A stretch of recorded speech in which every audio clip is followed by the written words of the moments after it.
Si vous êtes à la recherche d'un micro pour améliorer votre setup audio ou que vous souhaitez vous lancer dans du streaming sur Twitch ou YouTube, je pense que cette vidéo va vous intéresser. J'ai utilisé pendant plus de 2 semaines le micro AM8T de chez Fifine et leur casque H9.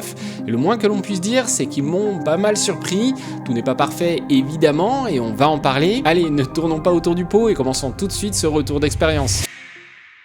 Alors déjà, vous l'avez sûrement remarqué, la vidéo est entièrement enregistrée avec le Fifine AM8T. Et pour les plus observateurs d'entre vous, vous avez sûrement remarqué que mes précédentes vidéos ont aussi été enregistrées avec ce micro.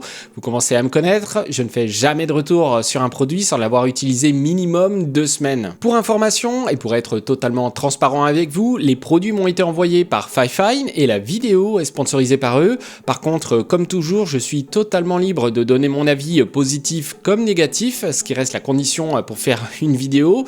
Et je tiens à souligner que Fifine a été vraiment cool à ce sujet. En prime, la marque m'a envoyé aussi leur casque H9, donc je vais aussi vous faire mon retour dessus. Mais commençons par le packaging du micro Fifine AM8T.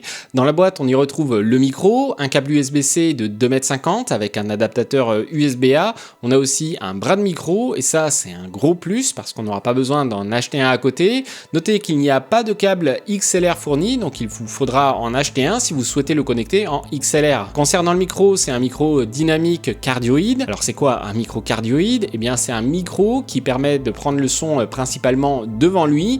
Il existe plusieurs types de micros. On a aussi les micros omnidirectionnels qui prend le son tout autour de lui, le micro bidirectionnel qui prend le son devant et derrière lui, etc. Grosso modo, le micro cardioïde, c'est le micro idéal pour tout ce qui est streaming, podcast et vocal de manière générale, puisqu'il capte le son principalement devant lui, donc on a moins de réverbération et de bruit ambiant comme les bruits de clavier ou de clics de souris comparé à un micro omnidirectionnel par exemple. Ce micro AM8T est connectable soit en USB ou en XLR. La connexion USB est très intéressante pour ceux qui n'ont pas d'interface audio. Il suffit de connecter le micro au PC et c'est parti. Par contre, si vous avez une interface audio, vous pouvez le connecter en XLR, ce qui vous permettra d'avoir potentiellement plus de contrôle, par exemple si vous avez un compresseur ou une interface avec des effets particuliers. Pour ma part, j'ai utilisé le micro dans les deux cas, soit en USB connecté à mon iPad comme je fais actuellement en face caméra, soit connecté en XLR pour les voix off. Personnellement, je n'ai pas trouvé de différence entre l'USB et l'XLR. Dans les deux cas, le son est de bonne qualité. Du coup, la connectique à privilégier sera plus en fonction de votre matériel et de vos besoins. Surtout que le micro est équipé d'un potentiomètre pour le gain, donc même en USB, il est totalement autonome et ajustable sans avoir besoin d'aller dans les paramètres Windows pour régler le gain du micro. On retrouve aussi un potentiomètre pour le monitoring. Il suffit juste de brancher un casque ou des écouteurs directement sur la sortie jack du micro et régler le volume de monitoring pour vous entendre et vérifier que le réglage du gain est bon. On a aussi un bouton tactile pour muter le micro, ce qui est vraiment pratique, surtout quand on est sur Discord. On n'a pas besoin de faire un Alt-Tab en jeu pour se muter. Le micro a un éclairage LED sympathique pour les fans de RGB avec un bouton tactile pour régler le mode souhaité. On a plusieurs choix de couleurs, mais on peut aussi le désactiver et personnellement c'est ce que je fais pour éviter d'avoir le reflet de l'éclairage du micro avec mon écran puisqu'il a une finition glossy. Pour finir avec le micro, je trouve qu'il a un design unique avec sa forme rectangulaire. Par contre il est assez imposant comparé à mon Tonor Q9. Je préfère le support du micro du Fifine entièrement en métal comparé au Tonor qui était livré avec un support araignée. C'est sympa dans l'idée, mais les élastiques du support araignée n'arrêtent pas de se défaire, ce qui est particulièrement frustrant à l'usage. Notez aussi la présence d'une bonnette pour éviter les pops liés au son P par exemple. Pour ce qui est du bras de micro, il est entièrement en métal avec une bonne résistance qui est plutôt agréable parce qu'il garde bien sa position une fois qu'il est réglé. Je regrette juste qu'il n'a pas de cable management. Bon, après pour le prix qui est de 68 €, il ne faut pas rêver non plus. Et pour du vocal sur Discord ou se lancer dans du streaming, ça fera parfaitement l'affaire. Donc comme vous pouvez l'entendre, le son est enregistré avec le micro en USB actuellement, mais pour cette portion audio, sans traitement. Normalement, je fais du post-processing pour mes vidéos avec notamment un égaliseur, un compresseur et un limiteur. Ça permet d'avoir le son que je veux. Voici maintenant un autre exemple audio avec cette fois-ci le micro branché en XLR, encore une fois sans traitement. C'est le son brut du micro. Et comme vous pouvez le voir, il est clairement bon. On peut aussi noter qu'il n'y a pas vraiment de différence avec la qualité de son lorsqu'il est branché en USB. Voici maintenant un test du micro lorsque je tape sur le clavier pour vous montrer comment est gérée l'isolation du micro compte tenu du fait que c'est un micro cardioïde. Comme vous pouvez le voir, le son est plutôt bien maîtrisé. Pour info, mon clavier est le Roccat Vulcan, qui est un clavier mécanique avec un châssis en aluminium particulièrement bruyant, donc gardez cet aspect en tête. Je vous laisse maintenant sans ma voix avec juste le son du clavier.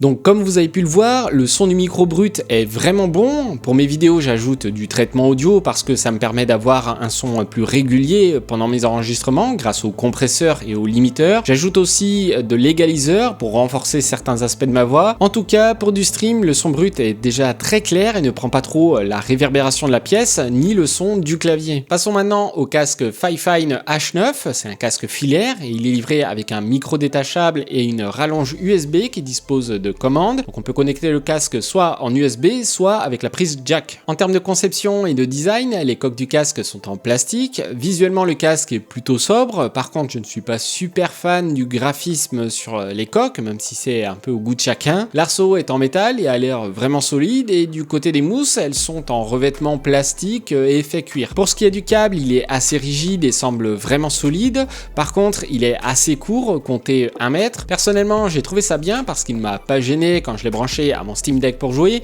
contrairement à mon câble de 3 mètres de mon Beyerdynamics DT770 Pro. Et pour rappel, le casque H9 est livré avec une rallonge USB pour le connecter au PC qui fait environ 2 mètres, donc vous ne manquerez pas de câble dans ce cas précis. Pour ce qui est de la compatibilité, le casque est compatible PC, Mac, Xbox, PS4 et PS5. Concernant le confort d'utilisation, le casque est plutôt correct, même si je dois quand même avouer qu'au bout d'1 heure, j'ai commencé à avoir les oreilles un peu chaudes. Par contre, je n'ai pas eu de douleur, même après de longues sessions de jeu, donc ça c'est un point positif, j'ai juste du chaud. Et pour un casque plutôt entrée de gamme, puisqu'il est à 38 €, j'ai rien noté de particulièrement gênant sur le plan ergonomique et confort. À titre personnel, j'ai le SteelSeries Arctis 7 et le Beyerdynamic DT770 Pro 80 ohms, et ces deux casques à environ 150 €, donc je ne peux pas comparer le casque de chez Fifine avec les deux autres casques, ça serait pas vraiment fair de ma part. Passons rapidement au test du micro fourni avec le H9 avant de parler de la qualité du son de ce casque. Voilà, je viens de passer sur le micro casque, j'ai fait quelques tests avant et franchement la qualité de son est vraiment très bonne pour un micro casque. C'est pas aussi bien que le AM8T bien sûr et de manière générale qu'un micro dédié, mais pour le coup c'est vraiment très clairement utilisable. Voici le son de mon micro casque SteelSeries Arctis 7 qui est pour le coup un casque à environ 150 €, donc très loin des 38 € du H9, et la différence est sans appel, le micro est clairement de moins bonne qualité. On a plus l'impression de parler dans un talkie-walkie que dans un vrai micro. Bref, je pense que vous avez l'idée, la qualité de son du micro casque est vraiment bonne et vous n'aurez aucun souci à vous faire comprendre sur Discord ou en jeu. Passons à la dernière partie de mon retour d'expérience avec ce casque, la qualité de son. J'ai testé le casque en écoutant de la musique et je l'ai mis en opposition avec mon DT770 Pro. Alors pour être parfaitement clair, je ne compare pas les deux casques parce qu'on n'est clairement pas dans la même gamme de prix, ni même dans le même type de casque. L'un est plutôt orienté gaming, l'autre monitoring audio, mais je voulais utiliser mon DT770 Pro comme point de référence pour voir ce que je trouve bien et moins bien sur le H9. Et on commence par le positif. Déjà les aigus et les médiums sont ultra clean, c'est très clair, et quand on écoute de la musique avec du chant, de la guitare électrique ou des sons électro qui utilisent ce spectre sonore, ça marche très bien. Le son est très clair, très distinct, et j'ai été agréablement surpris de ne pas me retrouver avec un son un peu brouillon. En jeu, sur Arc Raiders, qui a une spatialisation et un sound design aux petits oignons, la qualité est vraiment bonne. C'est évidemment pas au niveau du DT770 Pro, mais comme je l'ai dit, on n'a pas du tout dans la même gamme de prix, et entre nous, le H9 n'est pas à des années-lumière en termes de qualité non plus. Par contre, pour les points d'amélioration, les basses manquent vraiment de présence. Attention, on n'a pas aucune basse non plus, mais par exemple, dans Arc Raiders, les détonations à distance ont une compression assez forte qui crée une sorte de souffle dans les oreilles, et avec le H9, on a clairement moins cet aspect comparé au DT770. Et pour finir, pour tout ce qui est spatialisation, le casque a une qualité de son suffisamment claire pour bien comprendre où se trouvent les ennemis et d'où proviennent les différents sons d'environnement, et c'est vraiment crucial quand on joue à des jeux comme Arc Raiders par exemple, et pour le coup, le Fifine H9 fait bien le job à ce niveau. En conclusion, le casque AM8T est un bon micro qui permettra à toute personne qui souhaite upgrade son setup audio pour Discord et les jeux avec de la VoIP d'avoir une bonne qualité de son, et aussi particulièrement intéressant pour les personnes qui souhaiteraient se lancer dans le streaming sur Twitch ou YouTube sans se ruiner puisqu'il est vendu avec un bras de micro, donc on a un kit complet pour débuter. Pour le casque audio, c'est un casque plutôt bon, je regrette juste la qualité des basses qui est un peu trop en retrait selon moi. Par contre, la spatialisation et la qualité des aigus et médiums sont vraiment au niveau. La qualité du micro, comme vous avez pu le voir, met une claque à certains casques à plus de 150 €, donc un big win pour ce point. Voilà, c'est tout pour cette vidéo de retour d'expérience après un peu plus de 2 semaines d'utilisation. Le micro, je vais le garder en tant que micro principal, j'aime beaucoup le son qu'il a et le contrôle avec les potentiomètres dessus. Par contre, le casque, je vais rester sur mon DT770 Pro pour le confort qui est meilleur et la qualité de son aussi. Par contre, encore une fois, le DT770 Pro n'est pas dans la même gamme de prix, donc encore heureux qu'il fasse mieux. En tout cas, j'espère que la vidéo vous a plu. N'hésitez pas à poser vos questions si vous en avez par rapport au micro ou au casque, j'y répondrai avec grand plaisir. Sur ce, à la prochaine, prenez soin de vous, ciao!